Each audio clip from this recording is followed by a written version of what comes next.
So welcome back to my channel, and in this video we will gonna understand the portion of BCHCT 131. This is the code of chemistry, and in this video we will cover the organic chemistry portion, and in this portion this is the basically volume 2 part 1, right? And in this video we will gonna cover stereochemistry part 1, part 2 and part 3, right. ये 3 चीज़ें हम cover करेंगे अच्छे से। And बहुत बहुत स्वागत है आपका वीडियो में। Welcome back. ठीक है, ध्यान से समझना, ये बहुत इंपॉर्टेंट पोर्शन है, बहुत ज़्यादा इंपॉर्टेंट पोर्शन है for your upcoming examinations for BCHCT 131, right. So let's jump into the things. First of all, going above, what is the unit 10 says? Unit 10 says stereochemistry 1, geometrical and optical isomerisms। जो हमारी ये unit है ना, इसके अंदर basically हम basic जो terms है उनके बारे में जानेंगे। ठीक है, मतलब बेसिकली इसमें इंट्रोडक्शन पार्ट है। बेसिकली क्या है यहाँ पे? इंट्रोडक्शन पार्ट है। ठीक है, अब सबसे पहले आइसोमेरिज्म क्या होता है? क्या बोला मैंने? आइसोमेरिज्म क्या होता है? मैंने आपके लिए सब कुछ एनोटेट कर दिया है। अब आइसोमेरिज्म जानने से पहले मैं एक चीज़ बताऊँगा, उसको बोलते हैं हम DU। हालांकि बुक में नहीं है बट ये पता रहना चाहिए। DU क्या होता है? DU को बोलते हैं डिग्री ऑफ अनसैचुरेशन। क्या बोलते हैं? Degree of unsaturation. अगर कोई भी कंपाउंड हमारा अनसैचुरेटेड, यानी कि उसके अंदर डबल या ट्रिपल बॉन्ड प्रेजेंट है, यानी कि उसके अंदर मल्टीपल बॉन्ड सिस्टम प्रेजेंट है, या डबल हो सकता है, ट्रिपल हो सकता है, उसको मैं क्या बोलता हूँ? अनसैचुरेटेड बोलता हूँ। अगर उससे मेरे को सैचुरेटेड यानी कि मेरे को सारे सिंगल बॉन्ड वाले बनाने हैं, तो मैं क्या करूँगा? उसके अंदर कुछ हाइड्रोजन ऐड करूँगा, यानी कि एडिशन ऑफ हाइड्रोजन करूँगा। तो हम DU को रिप्रेजेंट करते हैं कि कितना उसके अंदर कमी है, कितनी हाइड्रोजन कमी है कि उसको पूरा करके वो अपना सैचुरेटेड कंपाउंड बन जाएगा। जैसे कि हमारे पास एग्जांपल यहाँ पे CH2 डबल बॉन्ड CH2। जब मैं इसमें हाइड्रोजन ऐड करूँगा तो कितने हाइड्रोजन ऐड करने पड़ेंगे? 2 हाइड्रोजन ऐड करने पड़ेंगे। तो यानी कि 1 मोल हाइड्रोजन डालूंगा, 1 मोल इथीन के अंदर, 1 मोल इथीन के अंदर, 1 मोल इथीन के अंदर अगर मैं 1 मोल हाइड्रोजन डालूंगा तो क्या मिलेगा मेरे को? CH3 यानी कि इथेन बन जाएगा। तो ये क्या हुआ? मेरा सैचुरेटेड बन गया। तो इसकी DU कितनी हुई? इसकी DU 1 हुई, यानी कि 1H2। अगर मैं लिखता हूँ 1H2, इसका मतलब होता है 1 DU। और जितना बढ़ा जाऊँगा उसमें 2H2 आता चले जाएगा। जैसे रिंग है, अब रिंग को अगर मैं खोल दूंगा तो उसको खोलने के लिए मेरे को 2 हाइड्रोजन देने पड़ेंगे। तो इसकी DU कितनी होगी? 1 DU होगी, इसकी भी 1 होगी।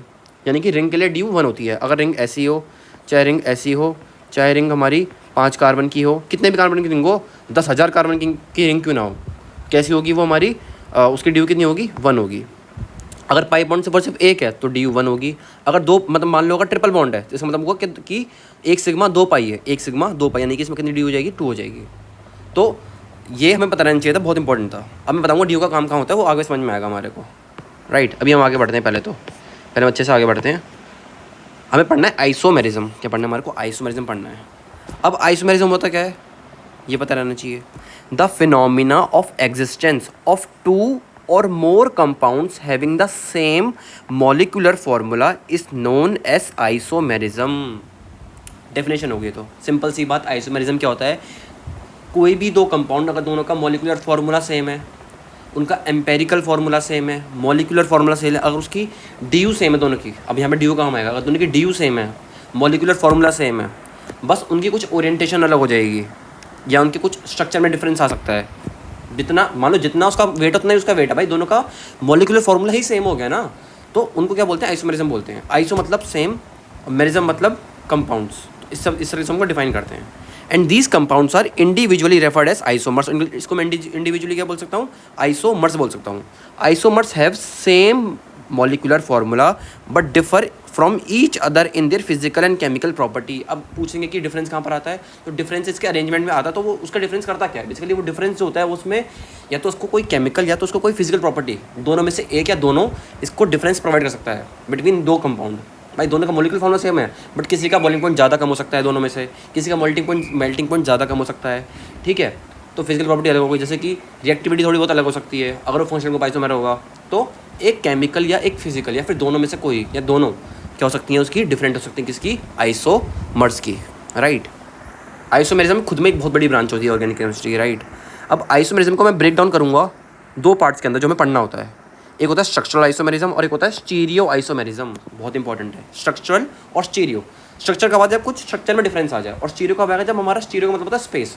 स्टीरियो का मतलब क्या होता है? स्पेस।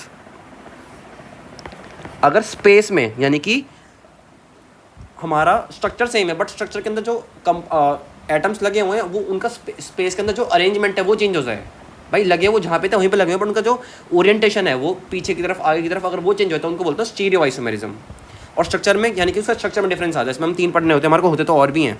इसमें चेन पढ़ना होता है हमारे को, पोजिशनल पढ़ना होता है और फंक्शनल ग्रुप वाला पढ़ना होता है। स्टीरियो के अंदर हमारे को 2 तरीके की ब्रांच होती है, होती है कन्फॉर्मेशनल जिसमें हम सी हॉर्स प्रोजेक्शन और न्यूमैन्स प्रोजेक्शन देखते हैं, और एक होता है कन्फिगरेशन जिसमें हम देखते हैं सिस हो गया, ट्रांस हो गया, सिन एंटी हो गया, ठीक है, आर एस कन्फिगरेशन हो गया। इसके अंदर ये सब चीज़ें पढ़ते हैं हम। जेड और ई हो गया, ये बहुत इंपॉर्टेंट पोर्शन है स्टीरियो वाला। तो सबसे पहले हम चलते हैं हमारे स्ट्रक्चरल के लिए।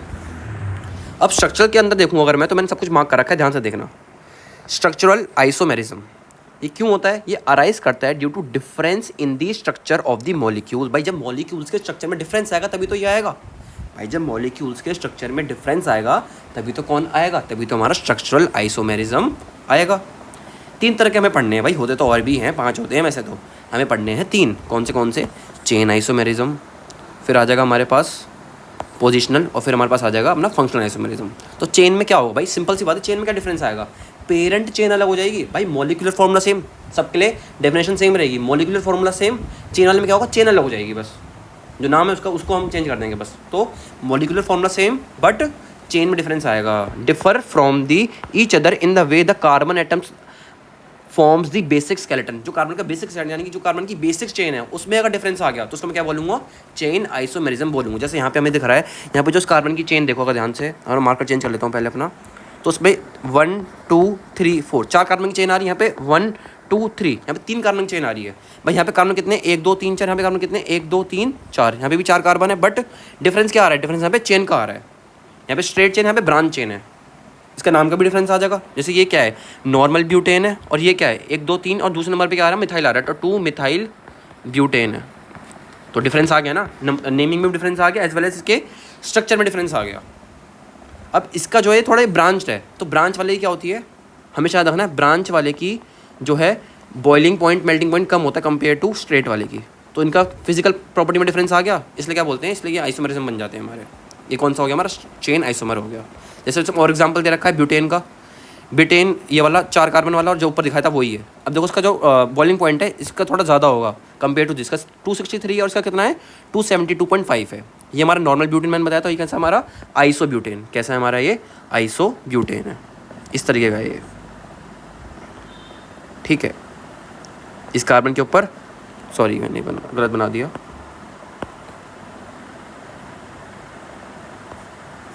हाँ ऐसी तो बनेगा, ठीक है। ये वाला जो होता है ना, इस वाले को हम आइसो बोलते हैं, आइसो है क्या है हमारा? Iso butane. यहाँ पे मिथाइल ग्रुप जुड़ा हुआ है, ठीक है, ये मैंने सही बताया। अब इसका क्योंकि ये ब्रांच है, इसका बॉइलिंग पॉइंट कम हो गया, इसका बॉइलिंग पॉइंट ज़्यादा, क्योंकि ये स्ट्रेट चेन वाला है, इस वजह से।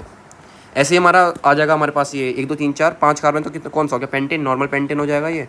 अब ये अलग है, तो इसमें 4 कार्बन की चेन आ रही है, इसमें कितने कार्बन की चेन आ रही है? 3 कार्बन की चेन आ रही है। तो उनका जो है ब्रांचिंग बढ़ती जा रही है। तो ये हमारा क्या होगा? इसमें पेरेंट कार्बन की चेन जो अलग अलग होती है, इसको मैंने क्या बोल दिया? उसको मैंने चेन आइसोमर बोल दिया। इसको मैंने क्यों बोला चेन आइसोमर? क्योंकि इसी चेन में डिफरेंस आ गया। क्यों? क्योंकि इसी पेरेंट चेन में डिफरेंस आ गया, इस वजह से। जैसे ये हमारा नॉर्मल पेंटेन, ये हमारा आइसो पेंटेन, और ये हमारा कैसा हो गया? नियो पेंटेन, ठीक है।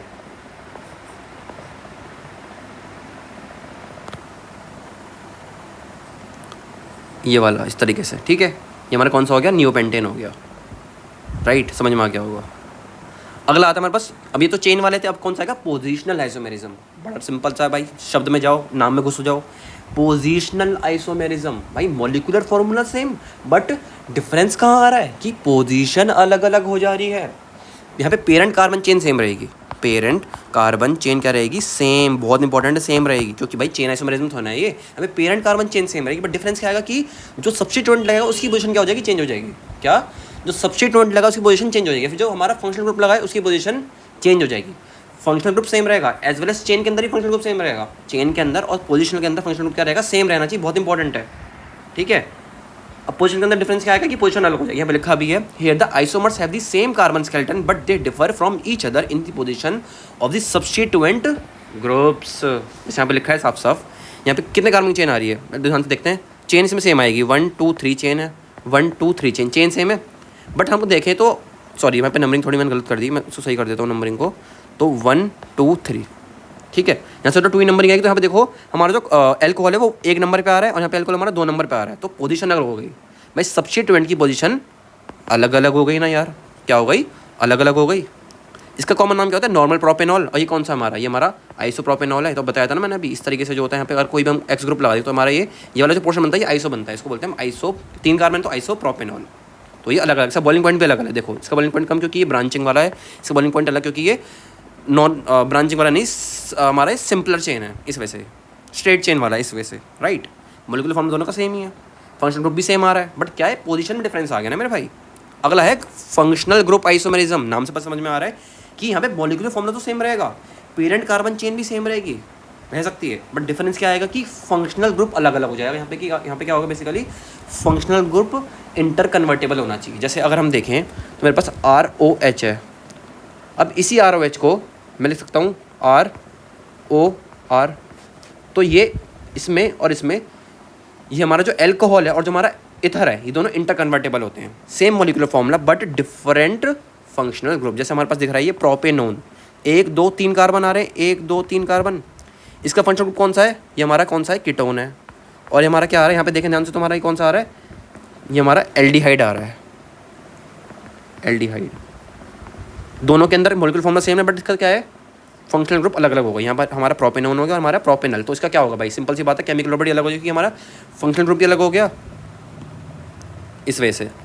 अब ऐसे बहुत सारे हो सकते हैं भाई हमारे यहाँ पे। अभी तुम इसमें अपना वो बना लो, जैसे मैं अगर एग्जांपल दूँ CH3 CH2OH या फिर CH2O CH2, ये हमारा क्या है, इथॉक्सी इथेन, ये हमारा क्या है, सॉरी ये हमारा क्या है, मिथॉक्सी मिथेन, मिथॉक्सी मिथेन। और ये जो ऊपर बनाया मैंने, ये क्या है मेरा, ये हमारा है इथेनल। भाई मॉलिक्यूलर फॉर्मूला सेम, बट ये हमारा एल्कोहल है, ये हमारा क्या है, इथर है, तो दोनों अलग अलग हो गए ना, इथर लिंकेज आ जाएगी ROR वाली। अब आते मेन जो हमारा है स्टीरियो आइसोमेरिज्म। ठीक है जी, समझ में आ गई बात। स्टीरियो यानी कि स्पेस में ओरिएंटेशन डिफरेंट, जो जहाँ जुड़ा है वो वहीं जुड़ा रहेगा, बट स्पेस में जो उनका ओरिएंटेशन है वो अलग अलग होगा। क्या होगा, वो अलग अलग होगा। Stereo isomerism exhibited by compounds which have same Lewis structure, इनका स्ट्रक्चर सेम रहता है बिल्कुल, या फिर स्ट्रक्चर फॉर्मूला सेम रहेगा, मॉलिक्यूलर फॉर्मूला सेम रहता ही रहता है, आइसोमेरिज्म है यार, बट डिफर करता है किसमें, ईच अदर इन दी स्पेशियल अरेंजमेंट, स्पेस के अंदर जो अरेंजमेंट है वो डिफरेंस हो जाएगी मेरे भाई, ऑफ द एटम्स और groups in their molecules, right. इसको हम बांटते हैं 2 क्लासेस के अंदर, एक होता है कन्फिगरेशन और एक होता है कन्फॉर्मेशनल। कन्फॉर्मेशन से लगा रहा हो, configurational. The absolute configuration of a compound can be defined as the actual orientation of the groups in space, मतलब इनकी स्पेस में क्या ओरिएंटेशन है बेसिकली, उसके बारे में बात करना चाह रहे हैं। This type of isomerism exhibited by दो stereoisomer which can not be converted to each other without breaking the bond. इसमें कोई बॉन्ड की ब्रेकिंग नहीं होती, पहली बात तो ये है। 2 पार्ट होते हैं इसके, एक होता है जियोमेट्रिक और एक होता है ऑप्टिकल। जियोमेट्रिक और ऑप्टिकल। जियोमेट्रिक में क्या होता है देखते हैं, is caused by different arrangement of the groups around a rigid framework. यहाँ पे सबसे इंपॉर्टेंट पार्ट ये है कि यहाँ पे जो फ्रेमवर्क है ना वो रिजिड रहता है। क्या रहता है, रिजिड। क्या रहेगा, रिजिड। यानी कि ये जो है ना ये किसके अलॉन्ग होगा, ये होगा हमारा प्लेनर मॉलिक्यूल के अराउंड, मतलब वो एक ही प्लेन में रहना चाहिए ऐसा मॉलिक्यूल, एक ही प्लेन में, नहीं तो नहीं होगा ये वाला। कौन सा, जियोमेट्रिक वाला। इसके अंदर सिस, ट्रांस और जेड और ई वाला आता है, ठीक है, वो हम ही देखेंगे आगे हम। तो ये डबल बॉन्ड के अलॉन्ग और साइक्लिक स्ट्रक्चर के अलॉन्ग होता है। कहाँ पे, डबल बॉन्ड के अलॉन्ग और साइक्लिक स्ट्रक्चर के अलॉन्ग ये चलता है। कहाँ पे, डबल बॉन्ड और साइक्लिक स्ट्रक्चर के अलॉन्ग ये चलता है। कौन सा, जियोमेट्रिक वाला, क्योंकि यहाँ पे रेस्ट्रिक्टेड रोटेशन रहती है ड्यू टू रिजिड फ्रेमवर्क। अगला है हमारे पास है ऑप्टिकल आइसोमेरिज्म। ये क्या है, ये ऑप्टिकल एक्टिविटी के ऊपर डिपेंड करता है कि ये प्लेन पोलराइज लाइट को दाएं घुमा रहा है, बाएं घुमा रहा है, या फिर बोले हम एंटी क्लॉकवाइज घुमा रहे हैं, क्लॉकवाइज घुमा रहे हैं, तो उसके ऊपर डिपेंड करता है कौन सा हमारा optical isomerism, right. Due to, इसमें आता है डी और एल, डेक्स्ट्रो रोटेटरी और लीवो रोटेटरी। डेक्स्ट्रो का मतलब होता है क्लॉकवाइज घुमाना और लीवो का मतलब होता है एंटी क्लॉकवाइज घुमाना, तो हम अच्छे से देखेंगे बाद में। ये क्या होता है, due to rotation of plane polarize light. इसमें पूरा एक्सपेरिमेंट को बोलते हैं पोलैरीमीटर एक्सपेरिमेंट, तो हम देखेंगे बाद में अच्छे से। अगला है कन्फॉर्मेशन। भाई जब कन्फॉर्मेशन अलग अलग होगी इनकी, कन्फॉर्मेशन कब आएगा, arise due to different spatial arrangement of group in a molecule which are obtained by rotation about single bond के अबाउट ही रोटेशन होती है। इसमें डाईहेड्रल एंगल में चीज़ें जो है चेंज होती हैं, ठीक है। इस सच अरेंजमेंट को हम कन्फॉर्मेशन भी बोल देते हैं यहाँ पे। इसका भी पर्टिकुलर एक चैप्टर दे रखा है, उसको हम उसमें देखेंगे अच्छे से, राइट। अब आ गया हमारे पास जियोमेट्रिक वाला, तो जियोमेट्रिक को देखते हैं अच्छे से। इसमें सिस ट्रांस चलता है, सिंपल सी बात है, कौन चलता है, सिस ट्रांस चलता है, राइट। अब इसमें सबसे इंपॉर्टेंट बात मैं क्या बात क्या बोलनी थी कि प्लानर होनी चाहिए, प्लानर मॉलिक्यूल्स में मस्ट है, मस्ट होना ही चाहिए, होना ही चाहिए, ये मस्ट है, मस्ट क्या है, मस्त, मस्त नहीं मस्ट है, मस्ट, राइट, समझ में आ गया होगा। अब क्या बोल रहा है, when groups are attached to a rigid framework, ठीक है, समझ में आ गई बात। इसमें सबसे पहले हमारे पास है सिस ट्रांसवा, सिस ट्रांसवा, सिस मतलब सेम साइड और ट्रांस मतलब अपोजिट साइड, राइट। जैसे अभी देखते हैं हम, इसमें सबसे पहले समझते हैं ये कब होगा, ये पता रहना चाहिए। अगर ये हमारा जो क्या है रेस्ट्रिक्टेड रोटेशन है, ये प्लानर है भाई, sp2 कार्बन है तो ये क्या हो गया, प्लानर हो गया, प्लानर हो गया, प्लानर। अब देखते हैं यहाँ पे क्या होगा, ध्यान से देखो, इस कार्बन के around a group A group A group A group, मान लो मैंने को रोटेट कर दिया तो अभी तो सामने सामने ए ग्रुप ही आ रहा है, यानी कि अभी यहाँ पे जो ए और ए के बीच में जो लेंथ थी वो एल है, अभी जो ए और ए के बीच में लेंथ थी वो भी एल ही है, सेम सेम है भाई। मैं क्या कह रहा हूँ, इस ए के बीच में सेम लेंथ है, इस ए के बीच में सेम लेंथ है और इस ए के बीच में भी सेम ही लेंथ आ रही है, तो क्या स्पेस के अंदर इसके बीच में जो लेंथ है वो चेंज हुई, नहीं हुई, तो इसमें कोई भी ज्योमेट्रिकल आइसोमेरिज्म नहीं होगा, कोई भी ज्योमेट्रिकल आइसोमेरिज्म इसके अंदर नहीं होगा। अगला चलते हैं, यहाँ पे हमने एक ग्रुप चेंज करा, तो अभी देखते हैं, अभी इसके बीच में जो डिस्टेंस था वो एल था, अभी बी ऊपर आ गया, अभी भी इसके बीच में डिस्टेंस क्या आ रहा है, एल ही आ रहा है ना, यहाँ पे कोई चेंजेस नहीं आए, तो यहाँ पे भी नहीं होगा। अगला हमारे पास ये वाला है, अब यहाँ पे ए, यहाँ पे बी, यहाँ पे ए, यहाँ पे बी, अब इसको मैं मान लो मैंने इस वाले पोर्शन को ऊपर नीचे कर दिया, तो यहाँ पे बी आ गया और यहाँ पे ए आ गया। तो अब देखें अगर हम, तो बी, पहले बी और बी के बीच में जो डिस्टेंस था वो एल था, अब बी और बी के बीच जो डिस्टेंस है वो एल डैश है, तो एल जो है वो एल डैश के क्या इक्वल है, बिल्कुल भी नहीं है, तो यहाँ पे जो स्पेस में अरेंजमेंट है वो चेंज हो गया। इस वजह से ये कर सकता है, ये करेगा, कब करेगा, जब कार्बन के अलॉन्ग दोनों ग्रुप डिफरेंट हों, इधर भी इधर भी, मतलब ये ए बी और ये ए बी चल सकता है, चारों डिफरेंट तो चलेंगे चलेंगे, जैसे ये आर हो गया, ये पी हो गया, क्यू हो गया, एस हो गया, उल्टा कर देंगे, इस एक को उल्टा कर दो, आर एस क्यू पी, तो ये भी चलेगा, ये सिस होगा और ये ट्रांस होगा। अभी वो देखते हैं सिस ट्रांस कब बनता है, वो भी देखेंगे हम। इसमें लोन पेयर वाला भी चलता है, ठीक है, लोन पेयर वाला भी चलता है इसके अंदर, तो लोन पेयर भी हमारा इसके अंदर हो सकता है। अगर मान लो लोन पेयर अलग, सिंगल यहाँ पे कार्बन अलग, ये कार्बन अलग, ये क्लोरीन अलग, तो यहाँ पे भी चल जाएगा। अब देखते हैं अच्छे से इसके एग्जाम्पल के थ्रू समझते हैं। तो जो सिस वाला होता है वो कुछ इस तरह का होता है, सिस वाला ऐसा होता है और ट्रांस वाला ऐसा होता है, इसमें दूर दूर चली जाती चीज़ें। तो जो सिस है ना वो थोड़ा कम स्टेबल होता है, सिस और ट्रांस की बात करूँ तो ट्रांस जो है वो ज़्यादा स्टेबल होता है, ये स्टेबिलिटी की बात कर ली मैंने तो, राइट। अब जैसे कि देखो, ये ब्यूटीन मैंने बनाया, तो ये कार्बन और ये कार्बन, इस कार्बन के अलॉन्ग CH3 ग्रुप अलग, H ग्रुप अलग, CH3 ग्रुप अलग, H ग्रुप अलग, CH3 सेम साइड आ गए, L डिस्टेंस है, CH3 अपोजिट साइड आ गए, ये डिस्टेंस अलग है, L डैश, L जो है वो L डैश के इक्वल है क्या, नहीं है इक्वल, तो ये क्या होगा, सिस होगा, सिस मतलब सेम साइड और ट्रांस मतलब अपोजिट साइड, तो ये अपोजिट अपोजिट आ गए। अब ये जो अलग अलग आए हैं तो इसकी वजह से इनका जो क्या बोलते हैं, इनका जो डाइपोल मोमेंट है वो अलग हो सकता है, डाइपोल मोमेंट हो गया, ठीक है। इनकी पैकिंग एफिशिएंसी होती है वो भी डिफरेंट हो जाती है, पैकिंग एफिशिएंसी ट्रांस की ज़्यादा होती है, तो इस वजह से इनके बीच में क्या होता है, डिफरेंस आता है, तो इनको हम इसलिए आइसोमर मान सकते हैं। तो ये सिस टू ब्यूटीन और ये ट्रांस टू ब्यूटीन हो गया, सिस सेम साइड और ट्रांस अपोजिट साइड, राइट। ऐसे बहुत सारे बन सकते हैं, हम देख सकते हैं उनको। फिर अगर हमारे पास आता है EZ नोमेनक्लेचर, EZ के अंदर क्या होता है वो देखते हैं पहले तो। अभी इस सिस वाले के अंदर और भी चीज़ आएंगी, तो मैंने थोड़ा बेसिक बताया, अभी और अच्छे से देखेंगे उसको। EZ ये बहुत इंपॉर्टेंट है, EZ वाला पेपर में आता है हर बार। EZ वाले के अंदर क्या होगा देखते हैं, for both the carbon atoms, ये किसके लिए होता है, this is done for both the carbon atoms forming the double bond, ये भी डबल बॉन्ड के अलॉन्ग होगा, यानी कि ये भी रेस्ट्रिक्टेड रोटेशन का अलॉन्ग होगा, रिजिड फ्रेमवर्क के अलॉन्ग होगा। If the groups of higher priority are on opposite sides, अगर हायर प्रायोरिटी के ग्रुप अपोजिट साइड होंगे तो कौन सा होगा, वो E होगा। अगर हायर प्रायोरिटी के ग्रुप सेम साइड होंगे, सेम, तो क्या होगा, Z होगा। भाई हायर प्रायोरिटी के ग्रुप सेम साइड तो Z, higher priority group opposite side तो E, ठीक है, यहाँ पे लिखा भी है, पढ़ सकते हो।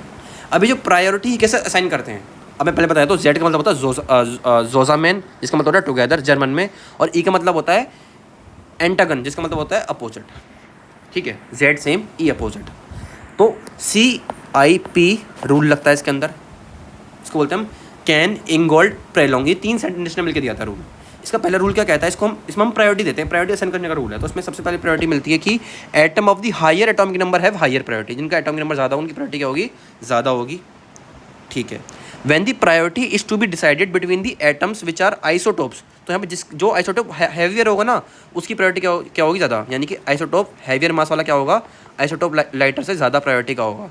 एटम विद हायर मास ज़्यादा प्रायोरिटी का होगा, एटम विद लोअर मास, ठीक है, यहाँ पे लिख सकते हैं हायर मास, ठीक है।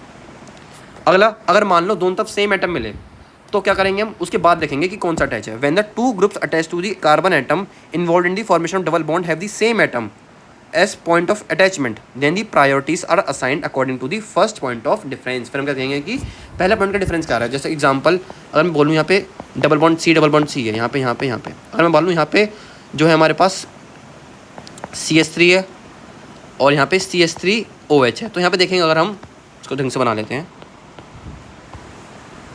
CH3OH है मान लो, तो अगर यहाँ पे देखो कार्बन कार्बन आ रहा है तो हमको डिफरेंस नहीं आया, अगला डिफरेंस ऑक्सीजन का आ रहा है तो इसकी प्रायोरिटी ज़्यादा होगी, इस वजह से इसकी प्रायोरिटी कम होगी। तो ये होता है हमारा। अगर दोनों सेम आ जाए तो हम अगले की देखेंगे प्रायोरिटी, जब तक देखेंगे जब तक हमें डिफरेंस ना मिल जाए, जब तक हमारे को पॉइंट ऑफ डिफरेंस ना मिल जाए। तो इस तरीके से चलता है, ठीक है। अब जैसे सबसे ज़्यादा मॉलिक्यूलर मास किसका है भाई, सबसे ज़्यादा आयोडीन का मास होता है, उसकी प्रायोरिटी ज़्यादा होगी। फिर ब्रोमीन, क्लोरीन, HS, यहाँ पे सल्फर का देखेंगे हम, फिर फ्लोरीन का देखेंगे हम। यहाँ पे देख रहे हैं एटॉमिक मास के ऊपर हमारे को एटॉमिक मास पता रहना चाहिए। तो आयन का जो आयोडीन है इसका एटॉमिक मास 100 से भी ऊपर होता है, ज़्यादा होता है। फिर ब्रोमीन का 80 का राउंड होता है, क्लोरीन का 35.5 होता है, सल्फर का और थोड़ा कम होता है, फ्लोरीन का और कम होता है। यहाँ पे कार्बन कार्बन ऑक्सीजन की वजह से जीत रहा है वाला। फिर यहाँ पे देखें तो यहाँ पे 2 कार्बन 2 ऑक्सीजन, यहाँ पे 2 ऑक्सीजन 1 कार्बन, इसलिए ये कम पीछे हो गया। यहाँ पे दो कार्बन 1 ऑक्सीजन, इसलिए ये पीछे हो गया। यहाँ पे 1 ऑक्सीजन, फिर नाइट्रोजन का एटॉमिक नंबर और कम होता है यहाँ पे, ठीक है। कार्बन का एटॉमिक नंबर और कम होता है, इसलिए ये हार गया। क्योंकि हम पे फर्स्ट डिफरेंस देखते हैं, फर्स्ट डिफरेंस देखेंगे हम, पूरे देखेंगे, फर्स्ट डिफरेंस देखेंगे। तो यहाँ अगर मैं देखूँ तो C, यहाँ पे C मिला, फिर C, फिर O मिला, ठीक है भाई, C फिर O मिला, यहाँ पे C फिर O मिला, तो इसलिए प्रायोरिटीज़ की ज़्यादा हो जाती है। तो ऐसे देखते हैं हम, ठीक है, समझ में आ गया होगा। जैसे यहाँ देखें तो हम यहाँ पे CH3 ग्रुप है, इस साइड में, सिर्फ इस साइड में देखते हैं पहले हम, इस साइड में इसकी प्रायोरिटी ज़्यादा है, हायर प्रायोरिटी का हो गया। और इस साइड में इसमें तो इसमें 1 कार्बन 2 कार्बन, तो यहाँ पे इसका मास ज़्यादा है तो इसकी प्रायोरिटी ज़्यादा है। तो ये सेम साइड क्या बन जाएगा हमारे पास, Z बन जाएगा। यहाँ पे लिखा भी है Z बन जाएगा, राइट। अब देखो यहाँ पे हायर प्रायोरिटी किसकी होगी, यहाँ पे CH3 और H में CH3 की ज़्यादा होगी, यहाँ पे Cl और H में Cl की ज़्यादा होगी। तो हायर प्रायोरिटी वाले अपोजिट साइड है, तो ये क्या बन जाएगा हमारे पास, E बन जाएगा। यहाँ पे लिखा है E बन जाएगा। इस तरह से ये चीज़ें चलती हैं। ये सेम चीज़ें मैं किसी, ये भी रिजिड, भाई रिजिड स्ट्रक्चर है ना, ये भी तो रिजिड स्ट्रक्चर है यार, ये भी तो रिजिड स्ट्रक्चर है, सबके सब रिजिड है ना, ये प्लानर स्ट्रक्चर है ना, प्लानर है या रिजिड बोल दो, तो इसका भी कर सकते हैं हम भाई, सेम प्रायोरिटी वाला। अब यहाँ पे हम पहले हम सिस ट्रांस देखते हैं, फिर हम बात करेंगे। जैसे CH3 सेम साइड तो सिस बन जाएगा, CH3 अपोजिट साइड तो ट्रांस बन जाएगा। COH दोनों नीचे की तरफ हैं तो सिस, एक ऊपर एक नीचे तो ट्रांस। इतना ईजी होता है भाई ये। यहाँ पे कुछ इनके बॉइलिंग पॉइंट और डाइपोल मोमेंट के बारे में अलग अलग चीज़ें दे रखी हैं, वो हम दे सकते हैं। जैसे यहाँ देखें, अगर हम यहाँ पे असाइन करने हैं हमें EZ, तो साफ पता चल रहा है इसकी प्रायोरिटी ज़्यादा होगी दोनों तरफ, तो ये क्या है, अपोजिट साइड है तो क्या बन जाएगा E। दोनों की प्रायोरिटी सेम साइड वाले तो Z। इतना ईजी होता है यार। यहाँ पे हमारे को क्या बताना है, यहाँ पे हमारे को EZ बताना है। तो यहाँ पे इसकी प्रायोरिटी ज़्यादा होगी, यहाँ पे क्लोरीन आ रहा है इस वजह से, और यहाँ पे इसकी प्रायोरिटी ज़्यादा होगी तो क्या होगा, ये Z होगा। यहाँ देखें तो अब यहाँ पे ट्रिपल बॉन्ड की प्रायोरिटी ज़्यादा होती है, ये इंपॉर्टेंट है, और यहाँ पे इसकी प्रायोरिटी ज़्यादा होती है, तो यहाँ पे क्या आएगा, Z आएगा, ठीक है। आंसर आप मैच कर सकते हो इजीली। अब आएगा कुछ कैरेक्टरिस्टिक ऑफ ज्योमेट्रिक आइसोमेरिज्म, तो ये बहुत इंपॉर्टेंट है, ठीक है, ध्यान से देखना है। अब क्या बोल रहे हैं यहाँ पे वो देखते हैं पहले तो हम, ठीक है, सेठ जी क्या बोल रहे हैं वो देखते हैं। The cis and trans geometrical isomers differ from each other in their physical properties like melting point, boiling point, dipole moment and spectral characters, यानी कुछ ना कुछ चीज़ों में डिफरेंस होगा। जैसे सिस, भाई सिस में अगर मैं देखूँ, अगर मैं देखूँ ध्यान से सिस, तो हमारे पास सिस है।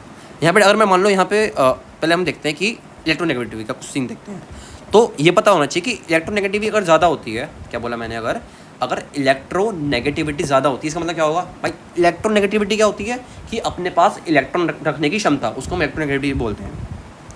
तो अगर मान लो एक ही इलेक्ट्रोनेगेटिविटी ज़्यादा है तो क्या करेगा, अपनी तरफ इलेक्ट्रॉन को पुल करेगा, यानी कि जो डाइपोल मोमेंट है वो कहाँ पर जाएगा, जहाँ पे ज़्यादा इलेक्ट्रोनेगेटिव एटम है। तो डाइपोल मोमेंट कहाँ पर होगा, इसका म्यू इस तरफ होगा। तो डाइपोल मोमेंट को हम रिप्रेजेंट करते हैं किससे, म्यू से। तो म्यू ज़्यादा कहाँ पर होगा, जहाँ पे ज़्यादा इलेक्ट्रोनेगेटिव एटम होगा, उस तरफ होगा। तो मान लो अगर हमारा ए ज़्यादा इलेक्ट्रोनेगेटिव तो यहाँ पे इलेक्ट्रॉन इस तरफ होंगे, तो डाइपोल मोमेंट भी इस तरफ होगा। अगर मान लो बोला कि बी ज़्यादा इलेक्ट्रोनेगेटिव तो यहाँ पे क्या होगा, डाइपोल मोमेंट इस तरफ होगा, ठीक है। तो ट्रांस और सिस के अंदर मान लो मैंने यहाँ पे एक Cl लगाया और यहाँ पे मैंने Br लगाया, ठीक है, यहाँ पे मैंने F लगाया, यहाँ पे मैंने F लगाया। अब मुझे बताओ कार्बन और फ्लोरीन में किसकी इलेक्ट्रोनेगेटिविटी ज़्यादा होती है, तो फ्लोरीन की ज़्यादा होती है। फ्लोरीन तो सबसे ज़्यादा इलेक्ट्रोनेगेटिव एटम होता है ना।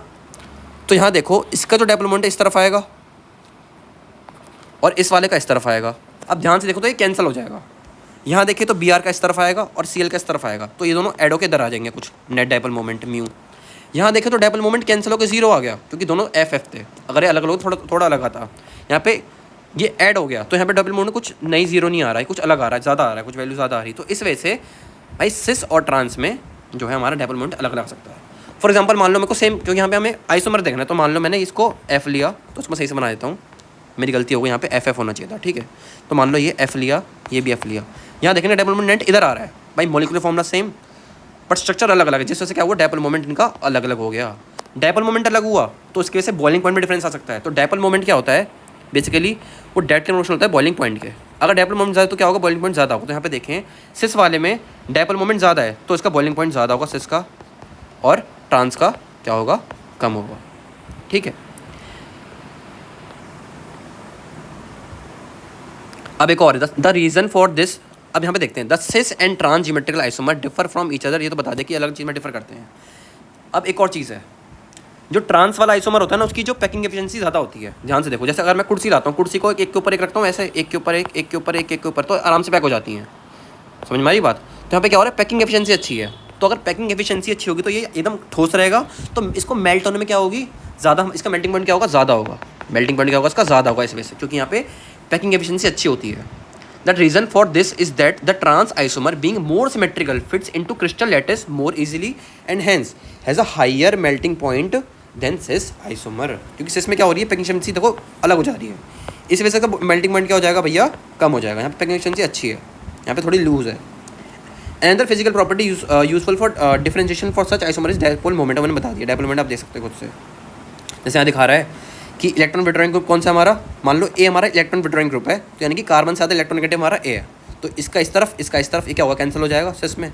ये सिस है, ट्रांस है, ये ट्रांस है, क्योंकि यहाँ पे क्या हो रहा है, ये अपोजिट अपोजिट हो गए, राइट। यहाँ देखें तो ये हमारा कैसा है, इसमें मान लो अगर हमारा जो बी वाला, when group B is an electro donating group, तो बी डोनेटिंग है, यानी कि ए हमारा इलेक्ट्रोनेगेटिव हो जाएगा, तो इसका डायपोल मोमेंट इधर इधर, तो ये भी कैंसिल हो जाएगा। तो ये दिखा रहा है डायपोल मोमेंट के बारे में। अगर हम यहाँ पे देखें तो ए सेम साइड, या खुद से देख सकते हो यार, कुछ ज़्यादा इसमें मुश्किल नहीं है, मैंने बता दिया है, खामा का टाइम वेस्ट होगा आप लोगों को। जैसे यहाँ देखो सिस और ट्रांस में, तो वाई मान लो हमारा जो है मोर इलेक्ट्रोनेगेटिव है, ठीक है, और एक्स जो है लेस इलेक्ट्रोनेगेटिव है, तो एक्स की तरफ से कहाँ पर आएगा, इस तरफ आएगा, और वाई ज़्यादा इलेक्ट्रॉन तो इसका इस तरफ आएगा, तो ये दोनों ऐड होके कुछ इधर आ जाएगा नेट ट्रांस वाले में। बट यहाँ देखें तो एक्स वाले का जो है इधर की तरफ आएगा, क्योंकि हमारा सी ज़्यादा इलेक्ट्रोनेगेटिव हो रहा है कंपेयर टू एक्स, तो इसका इस तरफ आएगा, और वाई ज़्यादा तो इसका इस तरफ आएगा, तो इसका जो नेट डायपोल मोमेंट है वो इस तरह से ऐड होगा, क्योंकि ये वेक्टर क्वांटिटी होती है, तो इसका कुछ अलग आया, तो इसलिए इनका जो डायपोल मोमेंट है वो अलग अलग आता है। मैंने ऊपर एग्जाम्पल्स बता दिए वैसे भी, इसका देख सकते हो आप, है ना, ईजी हो जाएगा आपके लिए। ये इसके अंदर मेन दे रखा है। फिर हमारे पास आता है ऑप्टिकल आइसोमर। भैया ऑप्टिकल क्या होते हैं वो देखते हैं पहले तो हम। ऑप्टिकल सिंपल सी बात है भाई, प्लेन पोलराइज लाइट का कॉन्सेप्ट चलेगा यहाँ पे। अब सिंपल जो लाइट होती है, मान लो मैंने कमरे के अंदर बल्ब जलाया, तो बल्ब, जब कमरे के अंदर मैं बल्ब जलाता हूँ तो उस समय क्या होता है जो हमारी ऑर्डिनरी लाइट होती है उसके अंदर बहुत सारी बीम्स होती हैं, वो एक सिंगल लाइट का रे नहीं होती, वो क्या होती है उसमें बहुत सारी बीम्स होती हैं। तो इसके थ्रू तो मैं देख नहीं सकता हमारे एक्सपेरिमेंट को, तो दिक्कत हो जाएगी, ये पूरे एरिया में जाके फैल जाती है इस तरीके से। मैं क्या करूँगा, मैं एक प्रिज्म लाऊंगा, इसको बोलते हैं हम निकोल प्रिज्म। क्या बोलते हैं इसको हम, निकोल प्रिज्म। तो ये क्या करेगा, ऑर्डिनरी लाइट को सिंगल पोलराइज लाइट बनाएगा, जो कि एकदम सिंगल प्लेन में जाके चलेगी। क्या चलेगी, सिंगल प्लेन में चलेगी, ये हमारी एक्सिस ऑफ पोलराइजेशन है इस तरीके से। तो ये हमारे पास हमने क्या करा, निकोल प्रिज्म लिया। अब हम क्या करेंगे, कुछ हम ऑप्टिकली एक्टिव कंपाउंड लेंगे, सैंपल लेंगे, उसको इसके अंदर भरेंगे हम, इसके अंदर से हम लाइट को पास करवाएंगे। तो जब ये एनालाइजर देखेगा तो कुछ जो हमारी प्लेन पोलराइज लाइट है, ये हमारी प्लेन पोलराइज लाइट आ रही है, ठीक है। तो जब इसके अंदर से हमारा ऑप्टिकल एक्टिव सैंपल के अंदर हमारा जो लाइट है वो एंटर करेगी, तो क्या करेगी, लाइट को कुछ एंगल घुमाएगी। क्या करेगी, लाइट को कुछ एंगल घुमाएगी। अब ये एंगल क्लॉकवाइज भी हो सकता है और एंटी क्लॉकवाइज हो सकता है, तो depending upon clockwise and anti clockwise ये dextro rotatory as well as levo rotatory बन सकते हैं। किसके ऊपर डिपेंड कर रहा है कि उसकी ऑप्टिकल एक्टिविटी क्या है, वो लाइट को किस डायरेक्शन में घुमा रहा है। किस लाइट को घुमाएगा, वो प्लेन पोलराइज लाइट को घुमाएगा। जैसे एंटी क्लॉकवाइज का मतलब क्या होता है, क्लॉकवाइज के अपोजिट, तो ये हमारा एंटी क्लॉकवाइज हो जाएगा। और क्लॉकवाइज क्या होता है, इस डायरेक्शन में, ये क्या हो जाएगा हमारा, कि क्लॉक की डायरेक्शन में। इस तरीके से चलती हैं चीज़ें, लिखा भी है।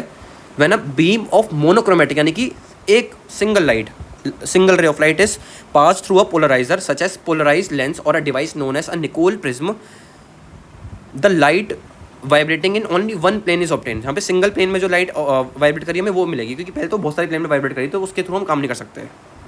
Such a light is called plane polarized light.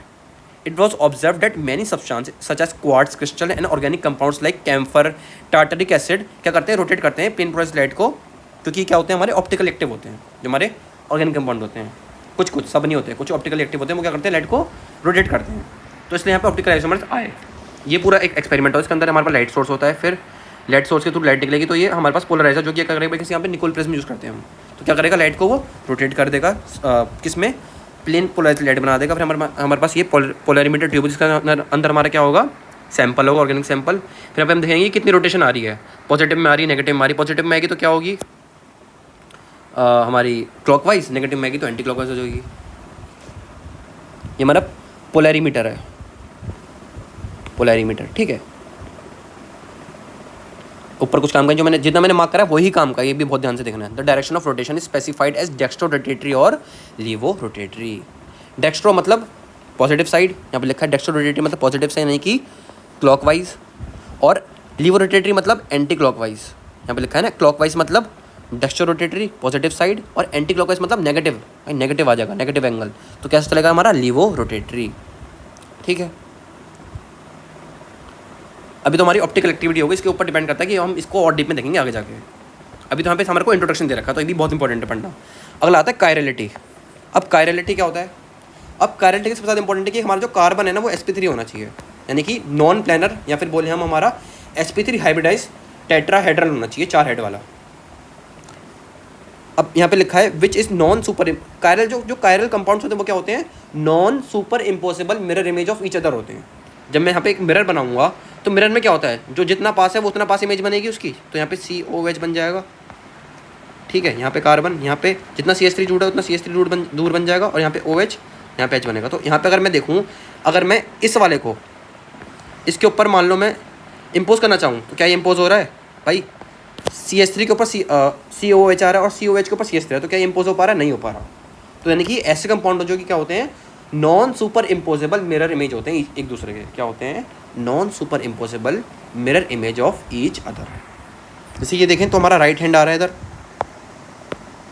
ये राइट हैंड है हमारा, और ये लेफ्ट हैंड। जब मैं राइट हैंड और लेफ्ट हैंड को एक दूसरे को रखूँ तो हमारा जो अंगूठा है वो दोनों उल्टे साइड निकल रहे हैं, एक इधर एक इधर, तो क्या ये इम्पोज कर पा रहे हैं, ये इम्पोज नहीं कर पा रहे, तो क्या होंगे हमारे ये non super imposable mirror image. भाई हाँ, तो मिरर इमेज ही हमारी, जितना हमारा अंगूठा दूर है इधर वाला, अगर मैं मान लो बीच में शीशा है तो उतना हमारा दूसरा अंगूठा दूर है, ठीक है। मान लो हमारे मिरर बनाया, जितना अंगूठा ये दूर है उतना अंगूठा ये दूर है, बट जब मैं इसको एक दूसरे के ऊपर रख रहा हूँ तो क्या इम्पोज कर पा रहे, नहीं कर पा रहे ना, तो क्या हो जाएंगे हमारे जो कायरल कंपाउंड्स क्या होते हैं हमारे, ये non super impossible mirror image of each other. जैसे यहाँ पे दिख रहा होगा हमारे को, मान लो मैंने मिरर रखा, ये इस तरह से हमारी चीज़ें चलती हैं। फिर आते हैं एनेंशियोमर। तो एनेंशियोमर हमारे यही होते हैं, एनेंशियोमर्स हमारे वो आइसोमर होते हैं जो कि क्या होते हैं हमारे non super impossible mirror image को हम क्या बोलते हैं, एनेंशियोमर्स बोलते हैं। एनेंशियोमर के 2 पेयर होते हैं, 2 या 3 पेयर हो सकते हैं, मतलब एक कंपाउंड के 2 पेयर बनते हैं। एक उसका मिरर इमेज जो कि क्या होगा, नॉन सुपर इम्पोसिबल होगा, ये बहुत इंपॉर्टेंट है। मान लो मैंने मिरर का प्लेन रखा, तो यहाँ पे ध्यान से देखें तो अब पहले तो मैं बता दूँ कि हमारा कायरल कण कौन सा होता है। पहले तो ये sp3 होना चाहिए। दूसरी बात x, y, z और p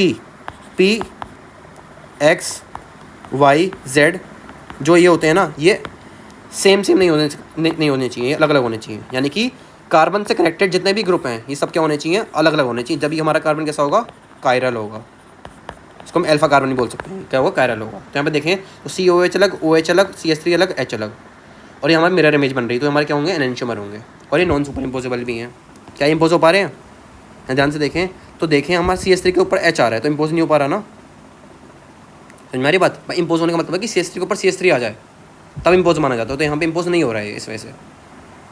enantiomers have opposite chirality.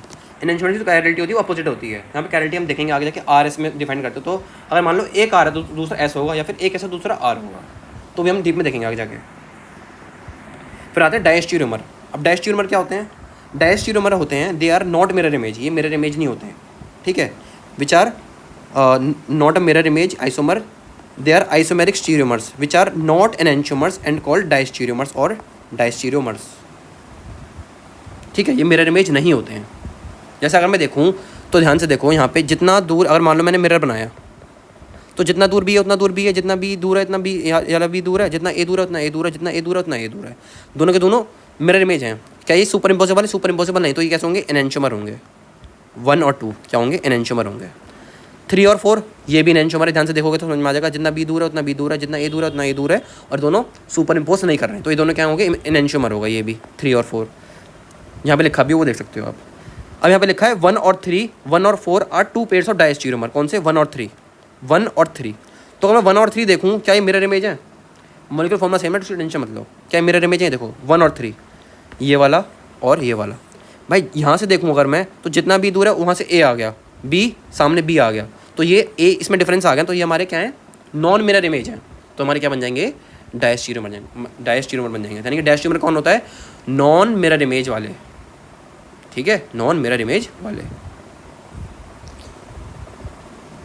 अब आते हैं मीजो कंपाउंड। मीजो कंपाउंड क्या होते हैं? Such compound in which one half of the molecule is mirror image of the other and other half called meso compound. तो यहाँ पे क्या होता है? इसके अंदर बेसिकली प्लेन ऑफ सिमेट्री मिलती है। मान लो हमारे पास ऐसे दो हैं, ये भी कायरल है, ये भी कायरल है, दोनों कार्बन कायरल है। यहाँ पे COOH जुड़ा हुआ है, यहाँ पे H जुड़ा हुआ है, यहाँ पे OH जुड़ा हुआ है, यहाँ पे C है, यहाँ पे OH है, यहाँ पे COOH है और यहाँ पे H है। ये गुच्छा अलग, ये H अलग, ये OH अलग, ये COOH अलग। भाई ये ध्यान से देखो ना यार, ये OH अलग, ये COOH अलग, ये H अलग, इस कार्बन के अराउंड, और ये गुच्छा अलग, तो तीनों चारों अलग अलग हो गए, तो ये कायरल हो गया। यानी कि ये कार्बन कैसा हो गया भाई? कायरल हो गया। यहाँ देखें तो ये OH अलग, ये COOH अलग, ये H अलग और ये गुच्छा अलग, तो ये भी कायरल हो गया। भाई ये भी कायरल हो गया ना। अब यहाँ देखूँ, अगर मैं इसको मान लो मैं इसके ऊपर काटूँ, इसको मैं अगर मैं ऐसे काटूंगा, ऐसे इसको मैं काटूंगा, तो यहाँ पे देखूँ अगर ध्यान से, तो काटने के बाद ऊपर C मिल रहा है, नीचे C मिल रहा है, नीचे COH मिल रहा है, ऊपर COH मिल रहा है। यानी कि कैसे है? ये काटने के बाद सिमेट्री मिल रही है, यहाँ पे प्लेन ऑफ सिमेट्री मिल रही है। अगर प्लेन ऑफ सिमेट्री मिल जाएगी तो ये क्या होगा? मीजो कंपाउंड होगा। और ये ऑप्टिकली इनएक्टिव होगा। क्यों? क्योंकि जितना ये घुमाएगा, मान लो जितने एंगल से ये घुमाएगा पॉजिटिव में, उतने ही एंगल से ये नेगेटिव में घुमा देते। तो यानी कि जितनी हमारी लाइट घूमी है पॉजिटिव में, उतनी नेगेटिव में घुमाएगी, तो क्या होगा? हमारी लाइट जो है वो वहीं की वहीं रह जाएगी। इसलिए क्या होते हैं? ये ऑप्टिकली इनएक्टिव होते हैं। The optical activity cause by one chiral centre is cancelled by that cause by the other chiral centre. This is so because that two halfs being the mirror image of each other cause equal and opposite rotations. इसलिए क्या होते हैं? ये optically inactive बन जाते हैं। ठीक है, ये हमारी समरी थी। मतलब समरी क्या, मतलब मैंने ये पूरा बताया है अच्छे से, ये समझ लेना अच्छे से। इसके बाद हम क्या करेंगे? फिर हमारा स्टार्ट हो जाएगा अपना नेक्स्ट वाला पोर्शन, जो कि हमारा क्या है? ये वाला है कन्फिगुरेशनल आइसोमर। तो कन्फिगरेशन के अंदर क्या होता है भाई? मैंने बताया था RS सिस ट्रांस नहीं होगा, यहाँ पे अलग चलेगा, यहाँ पे RS वाला चलेगा और इरेथ्रो और 3O वाला चलेगा। यहाँ पे हमारे को फिशर प्रोजेक्शन देखनी होती है। ठीक है, एक सेकंड में अभी कंटिन्यू कर